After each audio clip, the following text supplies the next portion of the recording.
Hello, नमस्कार, आदाब, सत श्री अकाल, राधे राधे, हरे कृष्णा। कैसे हो आप सभी? उम्मीद है अच्छे होंगे।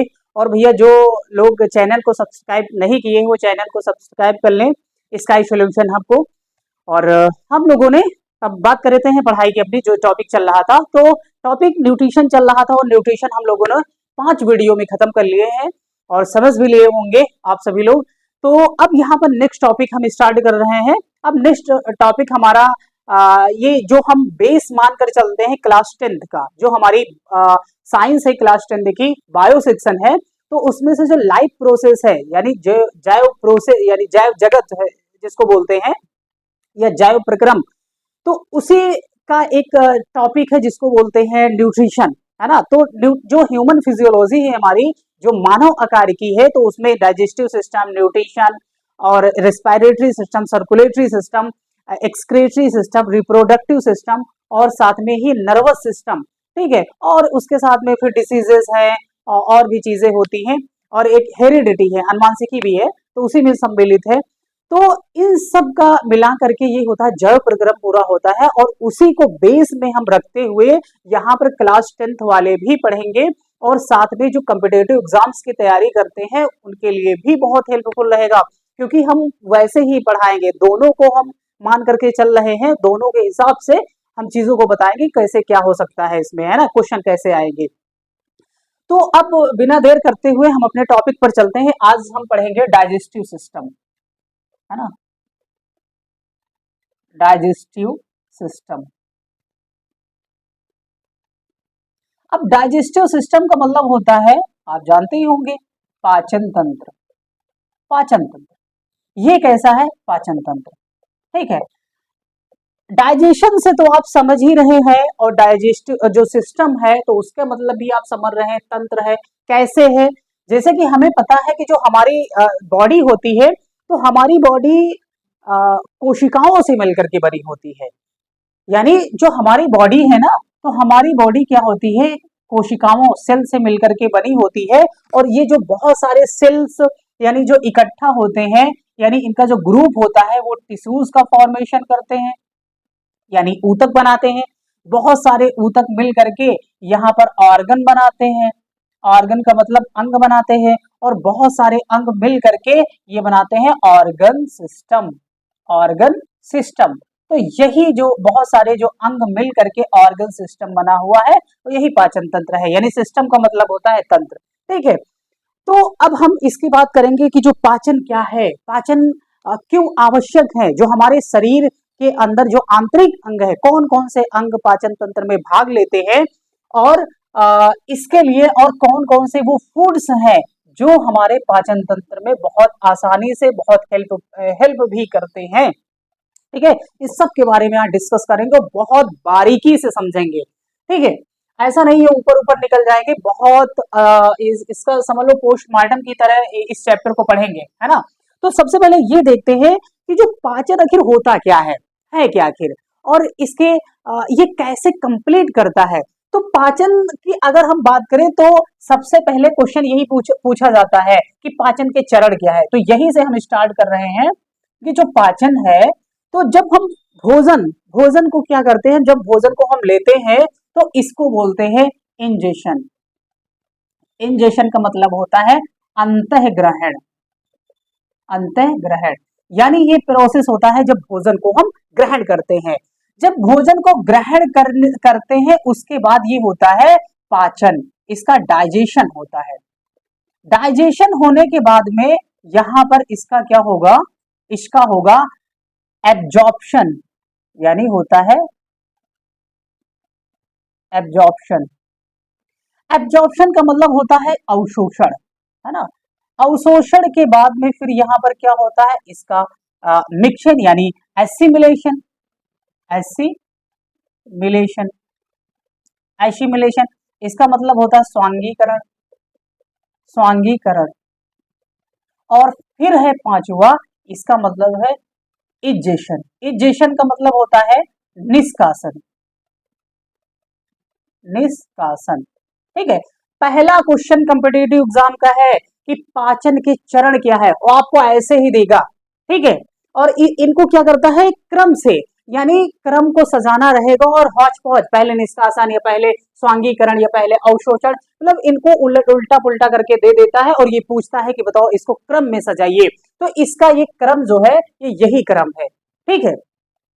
अंतःग्रहण का मतलब ये होता है जब फूड होता है, भोजन होता है, भोजन को जब हम रिसीव करते हैं, जो टेक करते हैं, इनटेक फूड, भोजन को लेते हैं, भोजन को लेने के बाद में जब हम खाते हैं तो वो पाचन होता है।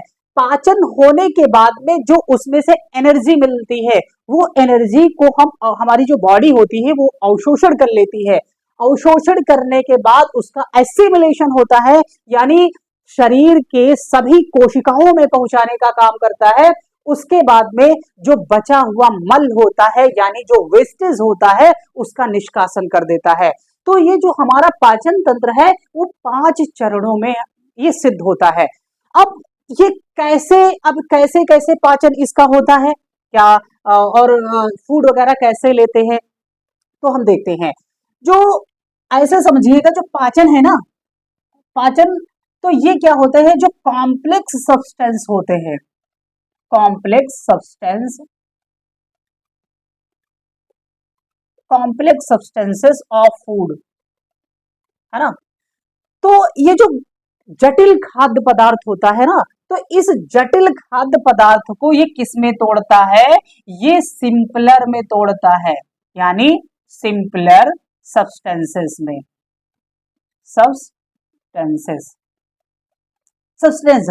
सब्सटेंसेस में। कॉम्प्लेक्स का मतलब क्या होता है, कॉम्प्लेक्स का मतलब ये होता है कौन ऐसा फूड है जो कॉम्प्लेक्स होता है। तो चाहे हम यहाँ पर मान लो ये फूड है, अब वो फूड है कौन सा, तो यहाँ पर आपका पिज्जा भी हो सकता है, यहाँ आपका बर्गर भी हो सकता है, यहाँ आपका राइस भी हो सकता है, यहाँ आपका वेजिटेबल भी हो सकता है, वेजिटेबल, यहाँ आपका ब्रेड हो सकता है, यहाँ आपका पोटैटो हो सकता है। यानी जितने भी खाद्य पदार्थ हैं वो सब के सब जटिल फॉर्म में होते हैं, अपने अपने जटिल फॉर्म में होते हैं। और जब हमारी बॉडी इनका ब्रेकडाउन करती है, जो वही ऑर्गन सिस्टम, जो इस डाइजेस्टिव सिस्टम के अंदर जो कुछ ऑर्गन सिस्टम होते हैं वो इसी फूड का ब्रेकडाउन करते हैं, तो ये क्या होता है, सिंपलर फॉर्म में। तो हमारी बॉडी को पिज्जा की जरूरत नहीं है, हमारी बॉडी को बर्गर की जरूरत नहीं है, न राइस की जरूरत है, हमारी बॉडी को जरूरत है कार्बोहाइड्रेट की, हमारी बॉडी को जरूरत है फैट की, हमारी बॉडी को जरूरत है प्रोटीन को, ऐसे ही विटामिन को, ऐसे ही वाटर की जरूरत है, मिनरल्स की जरूरत है। तो ये हमारे क्या होते हैं, सिंपलर फूड होते हैं, सिंपलेस्ट सब्सटेंसेस होते हैं। तो हम एक साथ हम ये कह सकते हैं कि यहाँ अगर इनकी डिफिनेशन लिखी जाए कि व्हाट इज डाइजेस्टिव सिस्टम, तो डाइजेस्टिव सिस्टम होता है जटिल खाद्य पदार्थों को सरल खाद्य पदार्थों में तोड़ने की प्रक्रिया को हम डाइजेशन यानी पाचन तंत्र कहते हैं। यानी अगर हम ऐसे बात करें, इसका मतलब क्या है, अगर हम डेफिनेशन लिखें तो डेफिनेशन इसकी क्या है, आप एकदम बहुत बेसिक से समझिएगा, ठीक है, तो एकदम जीरो से। तो डेफिनेशन का मतलब breakdown of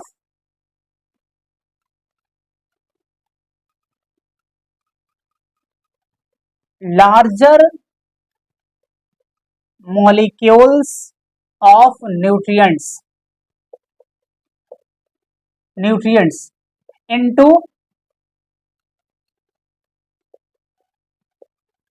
simpler molecule of nutrients known as digestion.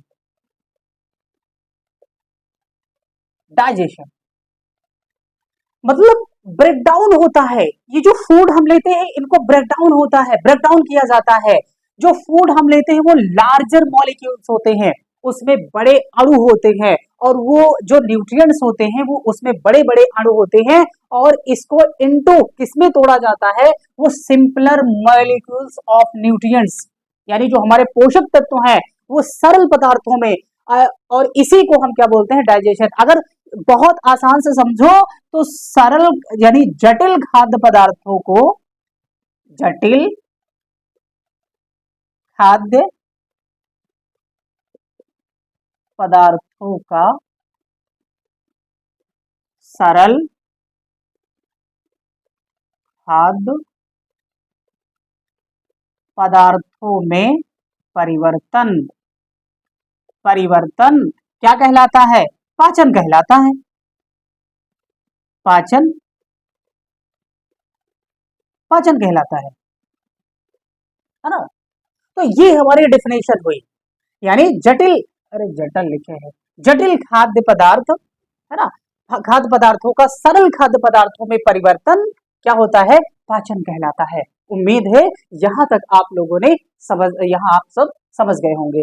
अब यहाँ पर हम सीधा फिगर बनाएंगे, फिगर से फिर आपको समझाएंगे कि क्या क्या कौन कौन सी चीजें हैं, हमारे अंग कौन कौन से हैं जो हेल्प करते हैं इसमें। ठीक है, चाहो तो नोट्स बनाते हुए चलिएगा। ठीक, कॉम्पिटिटिव एग्जाम इन इसमें कोई किसी भी प्रकार की कोताही नहीं बरतनी है ना। ऐसा नहीं है हम यहाँ से कुछ मिसमैच वगैरह किए हैं कि बहुत काट करके, यानी अपने स्वार्थ के लिए दोनों को मेंशन किए हैं। कॉम्पिटिटिव एग्जाम्स में भी बताएंगे कौन कौन से क्वेश्चन आते हैं, और प्लस 10th क्लास में भी ये बताएंगे। ठीक है, देखो इसको,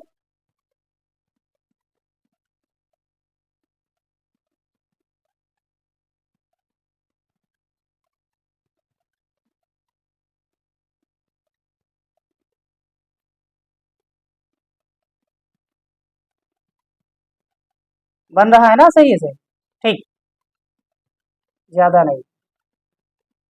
अब ये हमारी ईसोफिगस, अरे रुक जाओ भाई,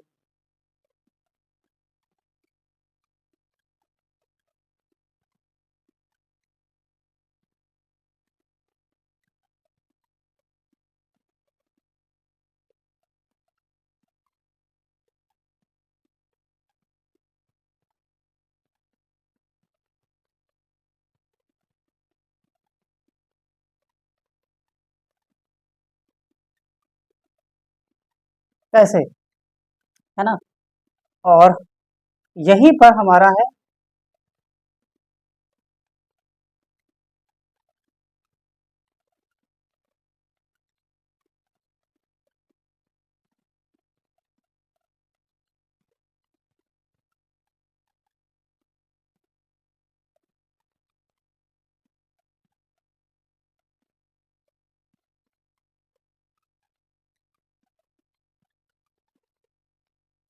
ये जो अग्नाशय है ना, ये पत्ती के आकार की है, इसकी संरचना, ये अग्नाशय है।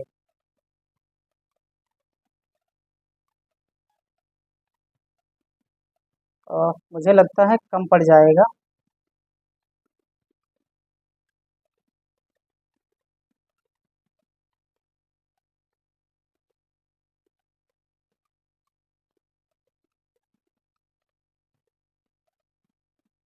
अरे यार, बोर्ड थोड़ा सा छोटा है तो इस वजह से हम इसको छोटे में ही बनाएंगे, है ना। थोड़ा सा मैनेज कर लीजिएगा, बस ऐसे ही।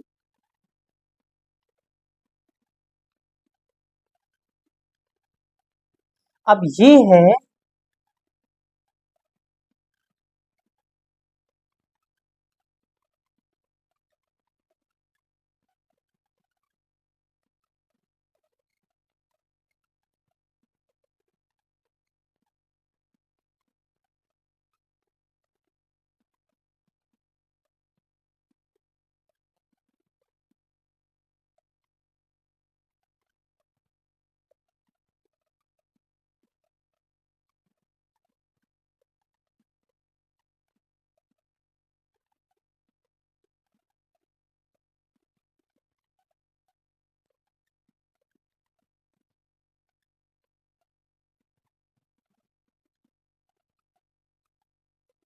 कुछ ये ऐसे ऐसे इसकी संरचना होती है ना, ये।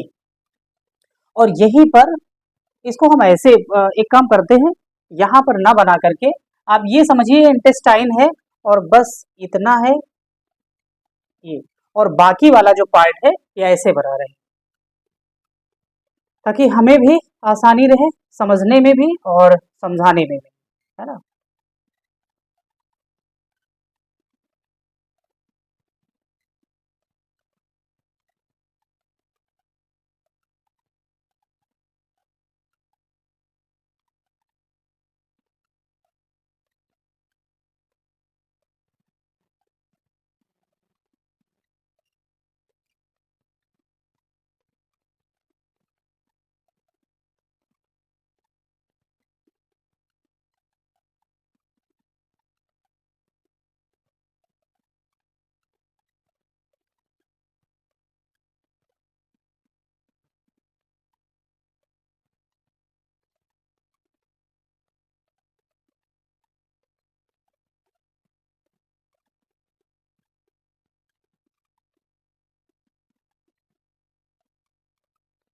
ये कुछ इस तरीके से इसकी संरचना होती है।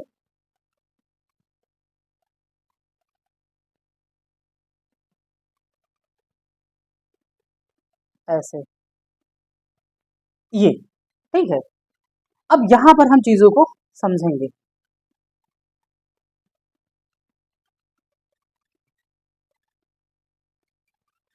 कुछ इस तरीके से, ठीक। अब इनका नामकरण करते हैं। चलो भाई, नामकरण। तो ये जो हमारा पार्ट है, इसको हम क्या बोलते हैं? इसको बोलते हैं माउथ। ये माउथ है। और ये जो हमारी गुफा जैसी दिख रही है, इसको हम बोलते हैं buccal cavity. Buccal cavity. Buccal cavity का मतलब होता है मुख गुहिका। मुख गुहिका। नीचे आते हैं तो नीचे ये क्या होता है? इसको बोलते हैं फायरिंग्स। फायरिंग्स बोले तो फायरिंग्स। फायरिंग्स यानी ये होती है ग्रसनी। ग्रसनी ये फूड पाइप और जो विंड पाइप होता है इसका जंक्शन है। साथ में यहां नीचे आएंगे, ये जो पाइप है ना, इस पाइप को बोलते हैं फूड पाइप। इस पाइप को बोलते हैं फूड पाइप, यानी और इसी को बोलते हैं ईसोफेगस। ईसोफेगस। ईसोफेगस। नीचे आएंगे तो आपको ये पता ही है, इसको हम स्टमक बोलते हैं। स्टमक यानी अमाशय, जो हमारा पेट होता है, ये हमारा अमाशय है। इसके नीचे और आएंगे, इसको बोलते हैं पैनक्रियाज। पैनक्रियाज। फिर उसके बाद में ये क्या है? इसको बोलते हैं लीवर। यहां पर इसको बोलते हैं गॉल ब्लेडर। गॉल ब्लेडर यानी पित्ताशय। पित्ताशय। पित्ताशय। और ये जो होती है इसको बोलते हैं ग्रहणी। ड्यूडेनम। ड्यूडेनम। ये यही वाली ग्रहणी यहां आई है। अब ये जो होता है ना, इसको बोलते हैं स्मॉल इंटेस्टाइन। स्मॉल इंटेस्टाइन, छोटी आंत। और ये जो है ना, इसको बोलते हैं बड़ी आंत। ये है बड़ी आंत, large intestine. Large intestine. Large intestine, ठीक। ये जो पार्ट होता है ना, इस पार्ट को बोलते हैं कोलोन। बड़ी आंत का कोलोन। नीचे आएंगे, जब यहां से वेस्टेज निकल कर ही जाता है तो यहां पर स्टोर होता है। इस स्टोर को बोलते हैं रेक्टम। रेक्टम, जिसको बोलते हैं मलाशय। मल का आशय, यानी जहां पर मल का स्टोर होता है। और ये होता है हमारा अनस। अनस। और यहां पर ये जो आपको दिख रही है ना, इसी को बोलते हैं अपेंडिक्स।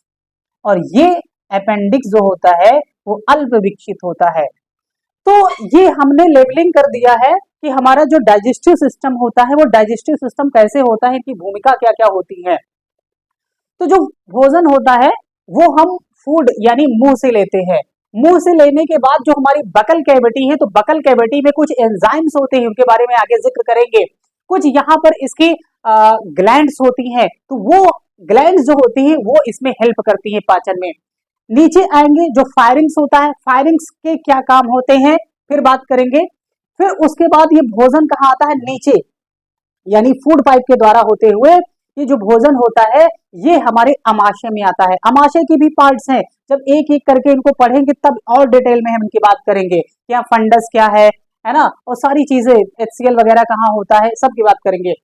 फिर उसके बाद में ये जो यहाँ पर इसका डाइजेशन होता है फूड का, डाइजेशन होने के बाद में ये जो फूड का जूस होता है वो कहाँ पर निकल कर आता है, तो ये हमारे जाता है स्मॉल इंटेस्टाइन में। लीवर जो फैट को तोड़ करके जूस सिक्रेट करता है वो भी इसमें बाइल डक्ट में ये इस बाइल डक्ट से होते हुए ड्यूडेनम तक आता है। जो हमारी पैनक्रियाज है, यानी पैनक्रिया क्या है, ग्लैंड्स है, और ये भी भोजन को यानी डाइजेशन में हेल्प करती है। फिर उसके बाद में जो कंप्लीट डाइजेशन होता है वो कहाँ होता है, हमारे इंटेस्टाइन में, स्मॉल इंटेस्टाइन में। स्मॉल इंटेस्टाइन इसलिए कहा गया है क्योंकि ये पतली होती है, इसकी लंबाई बहुत ज्यादा है, लंबाई इसकी बहुत ज्यादा है, ठीक है, लेकिन ये पतली है इसलिए इसको हम स्मॉल इंटेस्टाइन कहते हैं। और लार्ज इंटेस्टाइन हम इसलिए कहते हैं क्योंकि ये मोटी होती है। ये है तो छोटी, इसकी जो लेंथ है इसके कंपैरिजन में कम होती है, लेकिन ये मोटी होने के कारण ये क्या होता है, इसको हम बड़ी आंत बोलते हैं, यानी लार्ज इंटेस्टाइन। अब यहाँ पर हम ये चीज ये पढ़ेंगे कि जो डाइजेशन होता है, तो डाइजेशन में हमें किन किन चीजों को और पढ़ना है, इसके कितने पार्ट्स होते हैं। तो ये जो फिगर है, अच्छा एक चीज और है यहाँ पर ध्यान से समझिएगा, कभी कभी एग्जामिनर इनको भी क्रम से सजाने के लिए देता है कि बताओ कि ग्रसनी पहले आता है कि फूड पाइप पहले आता है कि अमाशय पहले आता है कि यहाँ पर पैनक्रियाज पहले आता है कि लीवर पहले आता है। तो इसको देखते हुए चलिएगा क्रम से, पहले माउथ होता है, फिर बकल कैविटी, फिर फायरिंग्स यानी ग्रसनी, फिर ईसोफेगस, इसको बोलते हैं ग्रास नली, ग्रास नली, ग्रास नली होता है। ग्रास नली के बाद फिर नीचे क्या आता है, स्टमक होता है। अब यहाँ कंफ्यूजन नहीं होना है, पैनक्रियाज स्टमक के नीचे होता है, स्टमक ऊपर होता है। फिर उसके बाद में यहाँ लीवर होता है, लीवर के बाद नीचे आते हैं, है ना। अब लीवर नीचे आएंगे तो ये क्या होगा, इस यानी लार्ज इंटेस्टाइन के फिर यहाँ पर स्मॉल इंटेस्टाइन। स्मॉल इंटेस्टाइन में इसके भी 3 पार्ट होते हैं, जब स्पेशल इसको हम पढ़ाएंगे तब बात करेंगे। अब यहाँ पर जो लार्ज इंटेस्टाइन होता है, अपेंडिक्स कहाँ होता है, अनस कहाँ होता है, इसका रेक्टम कहाँ होता है, हम लोगों ने इसकी जानकारी ले ली है। अब आगे हम बात करते हैं।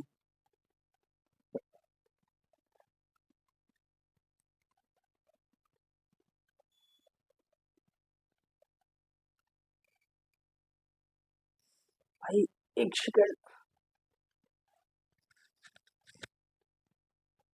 चलिए। तो अब जो इसके चरण है ना, mode of digestion, mode of digestion, digestion, तो इनको हम 2 भागों में बांट करके पढ़ते हैं। एक होता है हमारी एलिमेंट्री कैनाल, एलिमेंट्री कैनाल, जिसको हम बोलते हैं आहार नाल, आहार नाल। और दूसरा होता है डाइजेस्टिव ग्लैंड, डाइजेस्टिव ग्लैंड यानी पाचन ग्रंथियां, पाचन ग्रंथियां। अब जो एलिमेंट्री कैनाल होती है उसमें क्या क्या होते हैं, तो उसमें देखते हैं, माउथ यानी मुख आएगा। अब एक बार बता दिए हैं तो बार बार इसको हिंदी में टाइम नहीं लिख करके टाइम ना वेस्ट करेंगे। फिर आता है बकल कैविटी, बकल कैविटी। फिर आता है फायरिंग्स, फायरिंग्स के बाद ईसोफेगस या ईसोफेगस या इसी को फूड पाइप, फूड पाइप। उसके बाद स्टमक,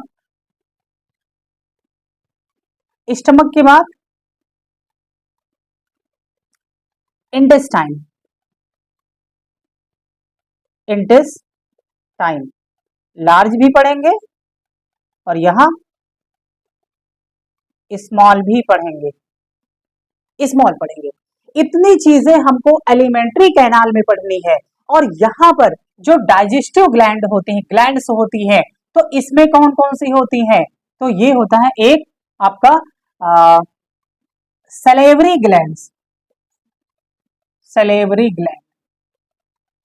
ग्लैंड्स यानी लार ग्रंथियां, लार। अब ग्रंथियां यहाँ पर क्यों है, क्या है, कौन कौन सी है, इनके बारे में जान करेंगे। फिर उसके बाद में pancreas, second largest, pancreas second largest gland है। लीवर, लीवर यानी largest gland of the human body, यानी इसको बोलते हैं यकृत। और फिर यहां पर बात करते हैं इसके gastric glands, gastric glands, glands यानी इसको जठर ग्रंथियां बोलते हैं, जठर, जठर ग्रंथियां, है ना। इन सब चीजों के बारे में हम लोग बातचीत करेंगे।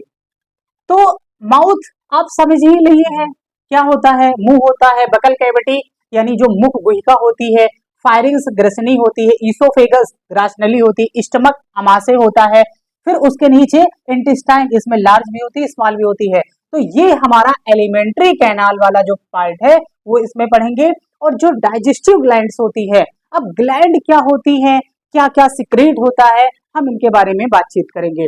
फिर डाइजेस्टिव ग्लैंड में यहाँ पर क्या होता है, सेलेवरी, सेलेवरी जो लार ग्रंथियां होती है, जो हमारी जो मुख गुहिका होती है, तो इसमें जो लार निकलती है तो वही उसी के अंदर कुछ ग्रंथियां होती है ना, जो मैक्सिबल सबमेंट्रली, इन सब चीजों के बारे में बातचीत करेंगे। फिर जो स्टमक के नीचे अभी आपने देखा था पैनक्रियाज, तो पैनक्रियाज क्या काम करता है ना, ये भी क्या है, ग्लैंड है, यानी ये भी ग्रंथि है, सेकेंड मोस्ट लार्जेस्ट है, इसके बारे में भी बात करेंगे। लीवर आप समझ ही रहे हैं, लीवर तो बहुत पहले भी पढ़ चुके होंगे, ये मल्टीपल वर्क करता है हमारी बॉडी में। और जो हमारी गैस्ट्रिक ग्लैंड्स होती है, जो हमारी अमाशय में पाई जाती है यानी स्टमक में पाई जाती है, उनके क्या क्या काम होते हैं, उन सब चीजों के बारे में हम नेक्स्ट वीडियो में बात करेंगे। ठीक है, तब तक के लिए आप जितनी चीजें हमने बताई है उसको अच्छे से तैयार कर लीजिएगा, प्रिपेयर कर लीजिएगा, क्योंकि बहुत सारी चीजें हमने यहाँ मेंशन कर दी है। आप सबसे पहले तो इसका फिगर कैसा भी हो, उल्टा सीधा जैसा भी बने वैसे आप इसको फिगर बनाइए।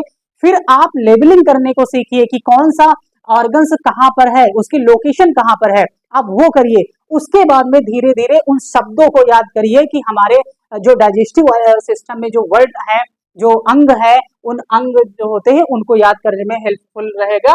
और साथ में ही उनके फिर हम फंक्शन बताएंगे कि क्या क्या काम होते हैं एक एक करके। ठीक है, तब तक के लिए आप वीडियो देखते रहिए, खुश रहिए, मस्त रहिए। और ये चैनल को सब्सक्राइब नहीं किए हैं तो प्लीज सब्सक्राइब कर लीजिएगा। ठीक है, मिलते हैं हम आपको नेक्स्ट वीडियो में और बहुत ही डिटेल के साथ बताएंगे, एक एक चीज इसमें हम मेंशन करेंगे कि जो पूरा का पूरा जो डाइजेस्टिव सिस्टम होता है वो कंप्लीट करेंगे। ऐसा नहीं ऊपर ऊपर निकल जाएंगे, ये दोनों के लिए, क्योंकि यहाँ क्लास 10 भी को भी देखना है, फोकस करना है। और साथ में जो कॉम्पिटिटिव एग्जाम्स होते हैं, यहाँ से बाहर क्वेश्चन नहीं आएगा, हम ये चीज लिख करके दे रहे हैं। ठीक है, इस तरह से चीजों को हम बताएंगे। ठीक, तो बस यही है, भरोसा रखिए और हम उम्मीद है आपके भरोसे पर हम खरा उतरेंगे। ठीक है, तो बस आप देखते रहिएगा वीडियो। नमस्कार।